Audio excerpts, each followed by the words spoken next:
Right now, organizations all over the world are having the same conversation. How do we use AI fast enough to stay competitive without creating complete chaos? We have some leaders cautiously experimenting. We have other teams secretly using AI through VPNs because they feel they can't keep up without them, and yet they're not permitted by their organizations. And at the same time, we see growing concerns around data leakage, security, AI hallucinations, over reliance on AI, and people outsourcing more and more of their thinking. Despite all of this, my guest today is deeply optimistic about the future of AI. So, in part two of this conversation with AI governance and cybersecurity expert Dr. Adeel Shaikh Muhammad, we explore why he believes AI could massively improve cybersecurity and scientific progress, the hidden risks that leaders and teams are underestimating, why garbage in, garbage out matters more than ever, and why we should be thinking about AI more like a powerful intern, but not the final decision maker. We also look at shadow AI inside organizations and why critical thinking is becoming more valuable today, not less. So let's dive into this conversation. This is the Refreshing Leadership Podcast with me, Maya Goodker. And Adeel, welcome back to the podcast. Thank you, Maya. Thank you for having me again. And I wanted to start off by asking you, when you think, because you're in this space and you're seeing what's possible, you're seeing also the risks, obviously, especially when you're looking at the cybersecurity governance side of things. So overall, do you sit on, the optimistic side, or do you sit on the quite nervous side of all the developments that we are seeing, or are you more neutral? I am optimistic in this AI space because of amazingly great new tools, which are not only saving time, not only increasing productivity, not only increasing the efficiency, but also keeping us safe, right? Just like Claude introduced Mythos, and that is one of the greatest tools in cybersecurity history, as per the analyst. And that's helping a lot in terms of securing the applications and vulnerability. It's a dangerous tool because they are not releasing it right now, but it will be amazing for us as the cybersecurity consultants to secure environments of the organizations if we are using it in a safe way. So I'm really optimistic about AI future. So I did hear about this Claude Mythos, Exactly. and it's just sort of incredibly powerful. They've not released it yet because it could be dangerous as well Means in the like wrong hands. if it's in the wrong hand, yeah, Yeah. because ethical hacking is still a hacking, right? We as a cybersecurity professionals are on the ethical hacking side where we try to hack the environments just to see how good their boundaries are, right? Yes. Just to test the waters, not to break it, not to do something wrong with the organization. Whereas the other side are the real hackers whose intentions are wrong, who are the adversaries, right? Yes. So we need to do everything in an ethical way. So that's why Claude, it can be a dangerous tool, but it's super powerful. Yes, yes, exactly. I think it's great that you've mentioned power of the security tools that are now coming forward, and that is what's maybe making you more optimistic, because I guess we have seen such a fallout in the last few years, some really high profile hacking and things like that. So, and cybersecurity issues. So, if you're seeing now that there are going to be ways in which AI can really do incredibly well on that front, it's very positive. I feel similarly about climate change, that there are things that are going to just be blown out of the water in terms of technological advance. I don't know if that's in your realm. Yeah, Maya, in every field of science, in medical, in climate change, the possibilities are endless. Why? Because it's thinking out of the box. Where so any field of science you study, AI is doing advancement there because it's a great tool to think, great tool to research, great to thing to Build. increase that bar, where we are right now as a whole humanity in that particular field, in that particular niche, right? So we are going up, and this is the same thing from the initial setup also when the calculator came. And people were saying that we will what will happen to maths, right? How we'll study. So we increased the bar. We introduced calculus, right? And the normal small calculators could not solve calculus at that time, right? So that's how we are increasing the bars in every field of science. and that's a good news for all of us, that we can do more advancement, we can do more research, and we can came up with the solutions which never existed, right? In terms of climate change, in terms of cybersecurity, or in terms of other issues or medical issues in the world. I guess that alongside that is, you're fighting the good fight by working in the field that you're in, which is the security elements and the governance elements, which is where there can be risk and where there can be failure and where there can be holes and gaps that need to be properly addressed. So you're optimistic, but you're also fighting the good fight by doing what you do and researching what you do. Thank you so very much. Yeah, every war you are seeing, there is a part of cyber crime and cyber war. So we are into defenses, and that defenses is to secure all the digital boundaries instead of physical boundaries. So we are in a war zone, and we are trying to make this world a secure place, a better place. Yeah. Yeah. Okay, fantastic. And I guess I'm going to pivot a little bit now from that to, which is, I guess, the broad, because it's nice to understand from somebody who is more day in, day out on this, how you're feeling about it all as you see it unfolding. I'm curious now for you on a personal level, how some of the best things that AI has done for you in the last, I guess, couple of years, or how Yeah. you personally use it. So, as we are discussing in the first part, that try to come up with what are the tasks which you do on every day and try to automate it. I have built, I think, up till now, 20 plus tools just for myself.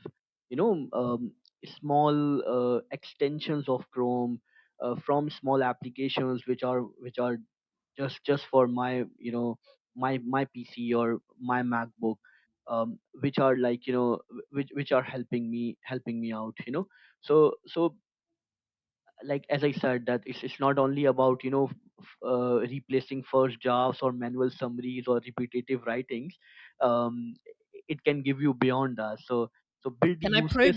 Can I probe you for some of the tools? I know you mentioned one extension already, but anything that might be, I don't know, accessible for the rest of us or of interest? Yeah, so I have created so many of skills on Claude, which can help to do multiple tasks, and I think that's available on my X also. I will share the link also for them. They are available for free download, and anybody can use them. They are for building images or marketing stuff or sales call. I sometimes do the sales calls, or I need to do some warm calling something, and I don't know the target to that particular person. So AI is helping me a lot. I have a small application which try to indulge with Apollo.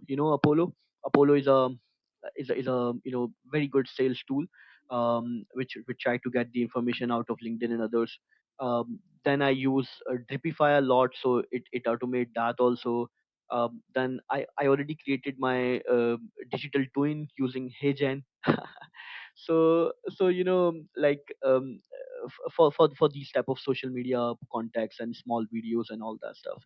So you know I am trying to um, build these tools using AI, even if I don't know much about coding, just to help me. And similarly, if everybody is trying to do this for their small organization, starting from their own teams in even a bigger organization, that can accelerate and that can give a great overall impact. Yep, yep. And sticking to the personal level, because that's really interesting. Was hearing about a busy parent who had created a specific inbox that that the AI agent could use and do emails from that were related to school matters, or they could consolidate emails and make sure that, because she was receiving too many and things like that. So there's life hacks as well, aren't there, in terms of, if I was to give you an example of, some of the areas which I think, can be overwhelming. It can be, as a parent, juggling both work demands, but also the demands of being a family life and kids, and in my case, like sporty kids with busy schedules and things like that. Is there anything that springs to mind that you think, oh, maybe you should try this or that? Or in my mind, some of it's a little bit too scattered because it's all different, organizations that are on different the sports that they're doing and things like that. But anything that springs to mind that I could. Maya, this is a very interesting time for SaaS applications, because what we are discussing right now, anybody can build those tools, a little tech savvy guy. And that's the future. Everybody is using 5 6 tools that's tailored to their own needs, right? They are catered to their own needs. And like everybody is trying to make money out of it. But first try to solve the problem for yourself, right? Once it's doing the job amazingly well, then you can try to sell it, or try to help the community, right? So OpenClaw also started as the same, that Peter was just trying to solve his own problems, that how I can build a small use case where AI can do this for me, AI can do that for me, right? So again, going back to the same points, that build the use cases. Once you know what you need to solve, then it will be much easier. Yeah, yeah, okay. No, I like that. And just for me personally, I as a coach, I use just and I know I need to move over to Claude, but I currently use ChatGPT, and I find it to be excellent, even just for all different aspects. So I have like a gardening chat with it. I have a health and nutrition chat, project, and I have all kinds of projects. So I think or whichever field you're in, it can be incredibly powerful. And I also think that from a legal perspective, it's really powerful. So, for example, getting my trademark, it helped me a lot. I think I would have otherwise probably asked for some legal support. So, I'm just finding it to be a very all round assistant, but I probably need to now branch out into other tools, etc. Because I think from a time perspective, it's easy to have it all in one. um, I always prefer one tool over 5 tools, as I mentioned in my earlier discussion also, because now ChatGPT knows your preferences. Now Yes. ChatGPT know your style a lot. So sticking to that would be an awesome choice, if everything you feel like is completing from that tool. And now after Codex and others, it's just apple to apple with Claude, Opus, or the model. So it's around the same. It's doing the same things what Claude is doing. So if you can stick around with the one tool, I prefer that. Yes, exactly. And then just one more when it comes to tools, because I think this is one for the busy leader is that, you know, you should be getting a summary of like your industry news in the morning, right? You should be getting a summary of like what your day has to offer or what is going to be a productive use of your task. Are these just sort of, I don't, but people aren't doing this necessarily, or at least my clients are not, and they're C-suite clients in large organizations. When it comes to sort of that part of organizing your and planning your days and weeks, do you feel, because there is a very it's hard, right? If you outsource some of that to whichever tool, then there is, you can lose some degree of control as well and thinking. What's your take on that? Do you feel that people can better use these tools right now to get ahead of their days and their weeks and from a planning perspective? Yes, Maya. So, see, we are talking about planning. We are talking about just the summary of what's going on in the market. I don't think that there is any harm with that side of it. Yeah, because we mentioned on this take, I will echo this, that humans should always be in the loop, right? So we are not asking AI to take some decision. We are not asking AI to step in and do something. So it's a small scheduler, which you can create, that whenever I say good morning um, slash good morning, for example, it will run that skill, and automatically give me the summary, automatically give me this. So for your specific needs, you can create that skill, or that scheduling function. Or if it's not a schedule, you are using ChatGPT or any tool which does not give you the option to schedule, you can make a PDF and just copy paste the PDF every single morning, and it will give you whatever that PDF is asking for, right? Yeah. So so so I don't think there is any risk in this, Yeah. until and unless you are asking that tool to do some actions, which can be a bit risky, without your permissions. Yeah, like purchasing things and, etc. Exactly, exactly. Purchasing, or acting or controlling your PC, overall. So because that's what I'm seeing right now a lot. Earlier, 2 years, 3 years back, when Microsoft tried to do the same thing, that Windows will take the screenshots of your browser, and it will get the context what you are trying to do, and then help you with Copilot. Everybody was scared. And now we are in 2026, where OpenClaw can access the whole computer. It can go anywhere. And I have seen that people are just saying that, yes, yes, yes, just make my work done. I'm giving you full permission, which is really, really scary. Ah, okay. So now we're moving into the risks piece, which I did want to ask you about, where leaders need to be more cautious. What are some of the risks, data security that people are underestimating? And, if you were to, I don't know, give people like, look, this is the minimum, you need to have these securities in place, or you need to be thinking about the following 3 to 5 things. Is there anything that you can give as a starting point for people to go, okay, I've got my bases covered? Because this is where the education is lacking, right? There's no, just like you said, we haven't been trained to train AI, like, and therefore there's all kinds of chaos going on. Likewise, I don't think we have all been in a unified way trained on these risks. Within any organization, increasingly there is, and so any organizations that I'm connected to, I am required to do training and things like that. But I still think that there is not a universal, base checklist that we are all adhering to. Yes, Maya. So I give you example of APIs. um, as you mentioned, start with the top. API key is everything. Like, from that API key, if you are giving that API key of your Gmail, with that API key, anybody can access your Gmail account. Okay, so just, and like, people are copy pasting API keys here there. I have seen even on social media that people are sharing there. So so as you mentioned, that we are not trained on this thing, right? So I'm sure that most of people even don't know what API is, what MCP is, right? So please try to understand that. And number two, you can use the same chatbot to ask for, give me the precautionary measures, tell me how I can fine tune the boundaries. It will help you. There are, like, for OpenClaw also, there are hundreds of YouTube video where you can, how you can secure it, how you can increase more guardrails, to the same thing.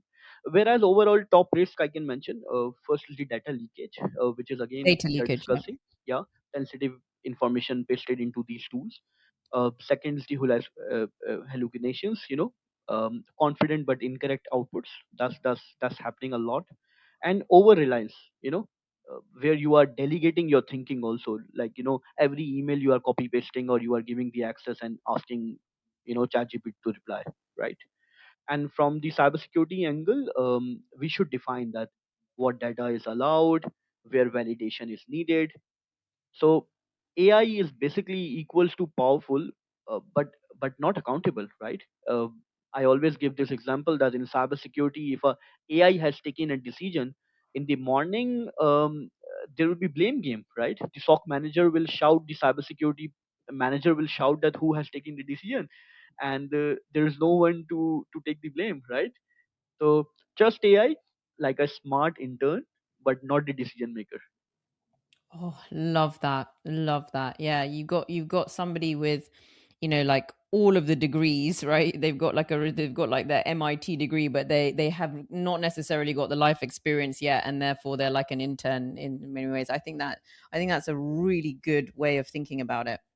Well, you've given us a lot of food for thought. You've also given us a lot of different things to explore, such as, if you are extensively using a tool, ask it, how to protect yourself and secure yourself. You did mention about data leakage, and I think, just like you said, initially people can be really cautious, but once they've started to use these things and they're in a rush, you can start to click through things and you can start to give permissions, and you do need to be really careful there. There are buttons even just in ChatGPT that you can, have turned off from the beginning in terms of what of your stuff is being leaked into the overall model and things like that. So there's a lot that you can do in the setup of any particular tool, right, to protect yourself. Exactly, exactly. Every tool has this option, and you can ask as I said, the same tool, that how I can secure you, how I can turn off the permissions which are not required, um, especially after, once you are giving the accesses, right? So it can do anything on that browser when you have the connections made to that, Google Chrome or something. So that's a big thing. And you know there are other issues like shadow AI, which is, your team is using different AI tools which are not allowed in your organization, right?